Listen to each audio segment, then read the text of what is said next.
Dress4Win is a web-based company that helps their users organize and manage their personal wardrobe using a website and mobile application. The company also cultivates an active social network that connects their users with designers and retailers. They monetize their services through advertising, e-commerce referrals, and a freemium app model. Dress4Win is going to try cloud solutions using 3 tests to provide proof of concept. The development processes, testing processes, and disaster recovery are their first 3 experiments with cloud computing. So each of these are infrastructure and development pieces of their environment. If these solutions work well, they'll have confidence to consider migrating parts of their application to the cloud. Dress4Win provides a wardrobe management service via a web UI and mobile app. They use social networking to identify style trends and adjust their recommendations. For example, if people are sharing images wearing acid wash jeans and there are favorable comments, then acid wash jeans will become more popular in the recommendation engine. The application is free to users. The monetization model is to sell ads, to directly sell products through the interface, and to provide referrals to other sites and services. Since inception, the system has grown from 10 servers to 100 servers. The company is actually committed to cloud adoption. They just want a gradual approach. So phase 1 is dev, test, and DR, and phase 2 will be the application services and recommendation engine. Immediately, they need capacity for growth. They need to fit the cloud migration activity into the current cycle so they don't have to buy additional hardware for their data center. Immediate business goals are lower IT overhead through the use of managed services while meeting growth requirements and managing cost. The company has predicted it will see an immediate expense for moving to cloud and then a gradual reduction in cost over 5 years, which will save 30% to 50%. So the move to cloud will eventually pay for itself. Dress4Win will migrate in phases. Phase 1 will be dev, test, and disaster recovery. Future migration will be dependent on phase 1. Disaster recovery and high availability will be considerations. We will migrate the least critical software components first. The plan is to reduce operation costs by moving towards more of a DevOps model.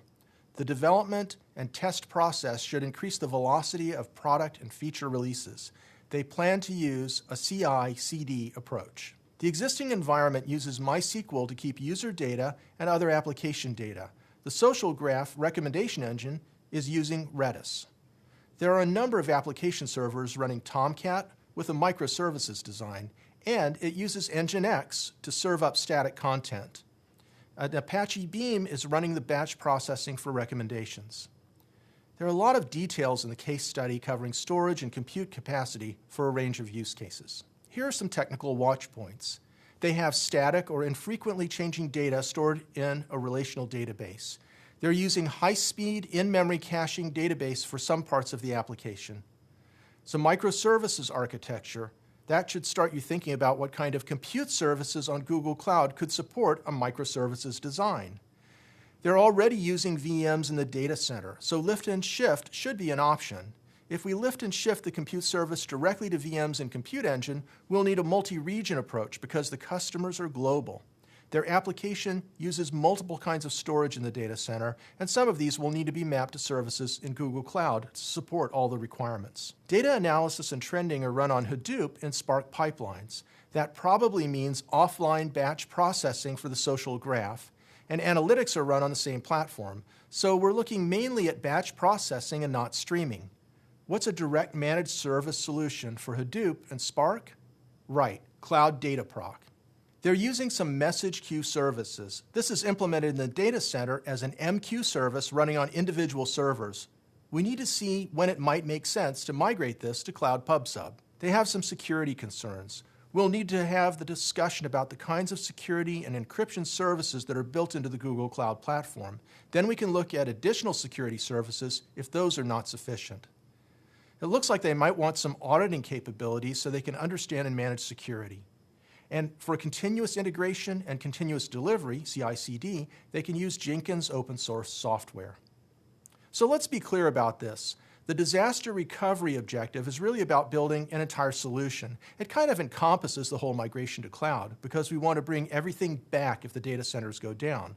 and the development and test environments are going to create and update software and data that works with current production and also with disaster recovery. So this whole activity is almost like a dress rehearsal for phase 2, for full migration to the cloud. Take some time to come up with your solution, and then when you've got your solution, you can compare it with the sample solution.